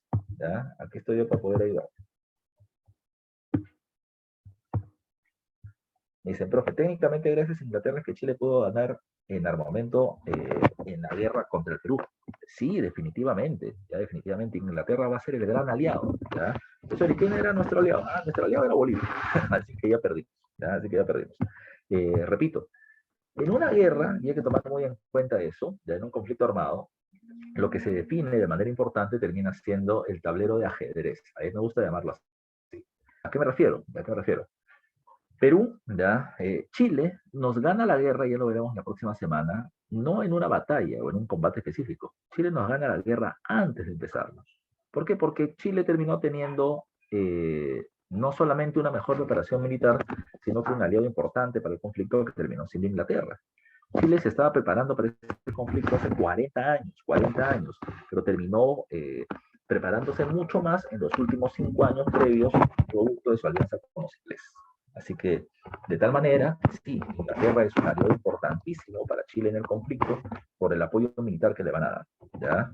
Así que eso sí es correcto, ¿ya? Dice, profe, si un país hace la guerra al Perú, ¿quién nos protege? Bueno, es que eso va a depender de en qué momento estamos hablando. Si le hacen la guerra al Perú en este momento, no nos apoya nadie, ¿ya? No nos apoya nadie.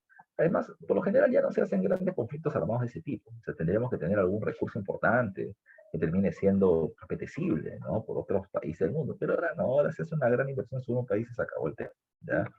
Dice, ¿es cierto, profe? ¿Puede publicar la diapo de la clase pasada? No llegué a guardarlo. Sí, está colgada, ya. A menos que no la haya colgado, ya la vuelvo a colgar de nuevo, pero está colgada en el aula virtual, ¿ya? Ya no hay, ya la voy a colgar en un ratito. Profe, aparte de que Inglaterra los apoyó en armas, no nos dieron armas que compramos mintiendo con lo de su neutralidad. Así es, eso es lo que va a terminar haciendo Inglaterra. Siempre un país va a estar más acorde a uno o a otro. Y repito, Inglaterra se acercó a Chile por el acuerdo que se había hecho a través de la Casa Gibbs. Ya no se olviden ustedes. ¿Ya?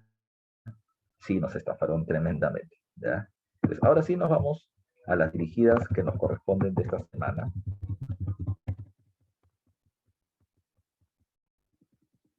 A ver, vamos a las preguntas dirigidas. A ver, dice acá, pregunta número 1. Están viendo la dirigida, ¿no? Que ustedes también ya tienen colgada, por si acaso. Dice, pregunta número 1. Hacia finales de 1871, en la política del Perú, el Partido Civil representaba la alternativa de desplazar, ¿ya? De desplazar. Entonces, la respuesta es que el Partido Civil desplazar a los militares, ya a los militares. Entonces dice acá, ¿a la autoritaria presencia de Bolívar en el Perú? No, Bolívar ya se había ido. ¿Al caudillismo de Castilla? No, Castilla estaba muerto. ¿Al caudillismo militar en declive por la situación económica? Exactamente. Le era sacar a los caudillos militares del poder para que entre el partido civil. Así que la mejor clave terminaba siendo la C. No puede ser el poder económico de los consignatarios, porque son los consignatarios o los ex consignatarios que formaron el partido civil para llegar al gobierno. Así que ellos no van a salir, van a entrar al gobierno. 1, C de casa. 2, el Partido Civil nació como consecuencia de la firma del contrato Dreyfus. No se olviden, ¿eh? ¿Por qué? Porque los consignatarios peruanos perdieron el negocio aduano y se organizaron para llegar al gobierno a través del Partido Civil. Y tenían diferentes propuestas con respecto al en el aspecto político planteado. ¿Ya? ¿Qué planteaba en el aspecto político el Partido Civil? Dice, una modernización del Estado, controlado por una burocracia profesional, las personas preparadas en la administración del gobierno. Eso está bien. B, la presencia del ejército solo en la defensa de las fronteras. Eso también es correcto, pero eso más que político era militar. Esa es su reforma militar. ¿Ya? C, el control de la comercialización de los fertilizantes por empresarios nacionales. Se va a terminar haciendo en el tema del salitre, pero es una medida económica. ¿Ya? La D, la modernización de los centros de estudios superiores para generar más riquezas. Es una reforma educativa. Pero la pregunta era por la reforma en el aspecto político. Y en el aspecto político lo más correcto termina siendo la A. Pregunta 2, A de avión. Pregunta 3, ya, pregunta 3, dice, señale respecto al programa civilista en el Perú.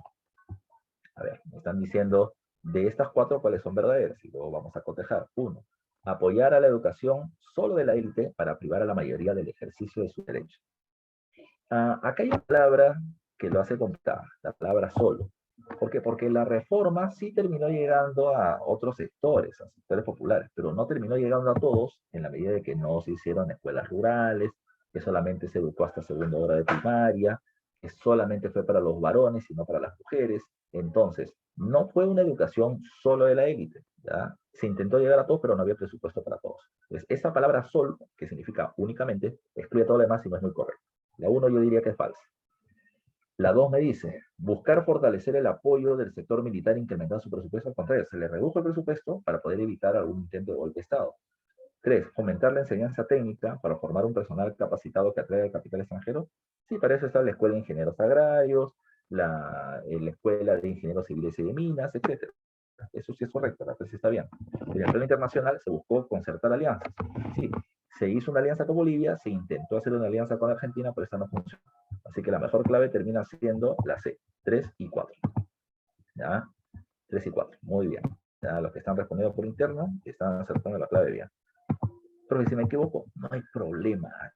Acá te puedes equivocar en el examen. Dentro del plan político y económico del civilismo no se una necesaria reforma tributaria y reorganización administrativa. Sí, la idea era tener más dinero para el Estado y manejarlo mejor. B, descentralizar administrativa. Una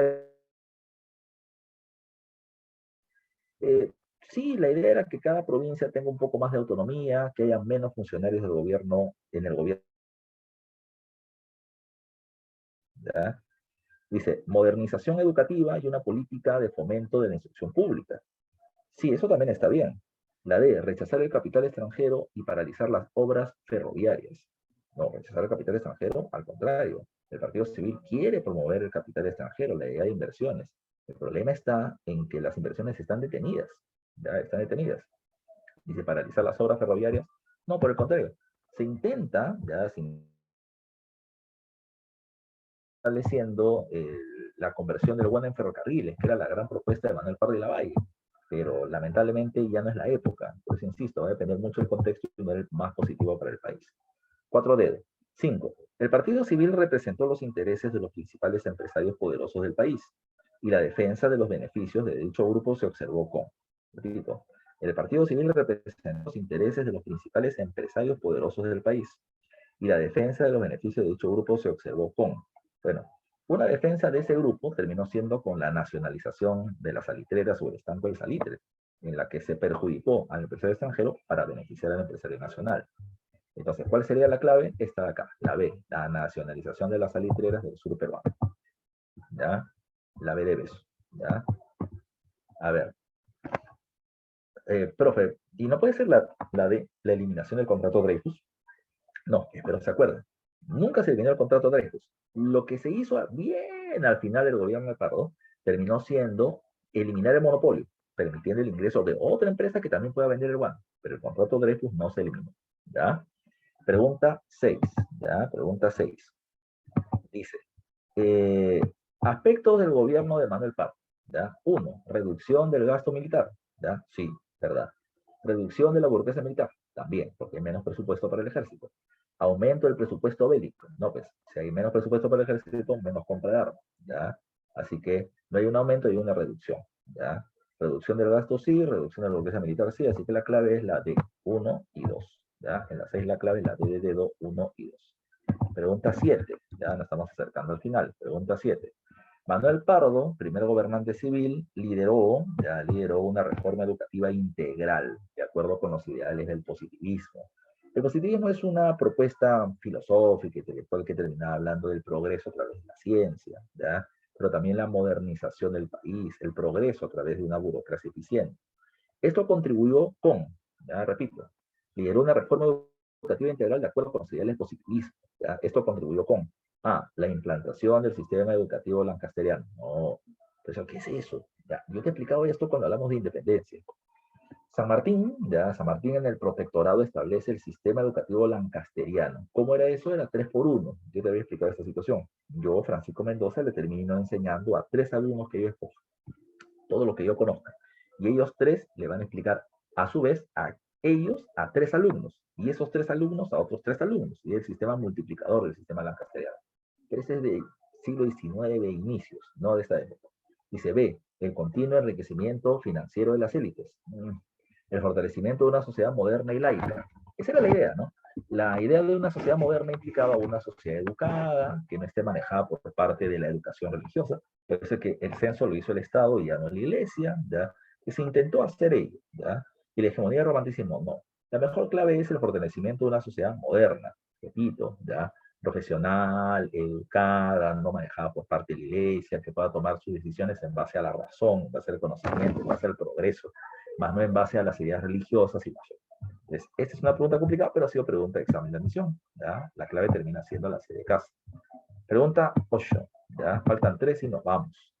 Manuel Pardo consideraba que la modernización económica del Perú no solo debía estar ligada a la explotación de fertilizantes, Juan y Salitre, sino también a otro tipo de recursos que puedan, a mediano plazo, dentro de algunos años todavía, incrementar las arcas del gobierno.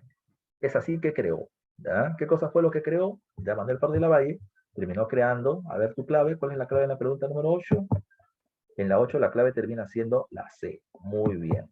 El Colegio de Ingenieros Civiles y de Minas para terminar generando más ingresos para el país, explotando esos recursos, teniendo profesionales que ayuden a ello. 9, vamos, dice.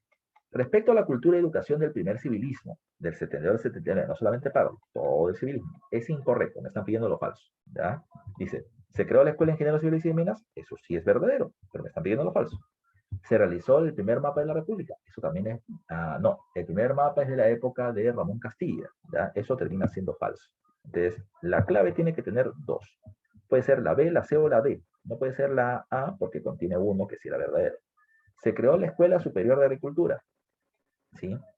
Se publicó Las Tradiciones Peruanas de Ricardo Palma, verdadero, ya verdadero, y dice, surgió la corriente anarcosindicalista. No, la corriente anarcosindicalista es en la época de la República Aristocrática en el segundo civilismo, ¿ya? En el segundo civilismo. Entonces la 2 y la 5 son falsas, y como me piden la falsa, la clave es la C de casa, ¿ya? La C de casa. Muy bien. Nos vamos con la última pregunta. Vamos a almorzar. Vamos a tu casa que me invites al almuerzo. Ordena en forma correcta la secuencia de hechos relacionados al primer civilismo. Secuencia, o sea, del más antiguo al más reciente. Elección de Mariana Ignacio Prado representando al Partido Civil en las elecciones presidenciales, 1876. Firma el Tratado de Mutua Defensa entre Perú y Bolivia, 1873. O sea que la 2 es primero que la 1. Asesinato de Manuel Pardo de la Valle. Ese es cuando ya el presidente era Prado, ya lo asesinan a Pardo en el Congreso. O sea, primero va la 2, firma de mutua defensa, luego la elección de Prado en el gobierno y luego durante el gobierno de Prado la muerte de Prado. Entonces es 2, 1, 3. Y eso lo encontramos como respuesta en la alternativa B de besito, ¿ya? Que varios están marcando. ¿Ya? Perfecto. Entonces, muchachos, eso es lo que teníamos que trabajar hasta el día de hoy. La siguiente semana tenemos que ver el tema de la guerra contra Chile, ¿ya? La guerra del guano y el salitre. Así que si pueden, vengan repasando. Tienen preguntas domiciliarias, recuerden, estas preguntas domiciliarias al fondo tienen claves, así que ustedes resuélvanlas, y luego cotejen cuál termina siendo su clave, para que termines repasando y practicando el tema que hemos terminado trabajando el día de hoy, ¿ya? Ya muchachos, así que me despido, hasta la próxima semana, vayan a tomar sus alimentos, ya un abrazo, cuídense mucho, vean el examen del fin de semana de las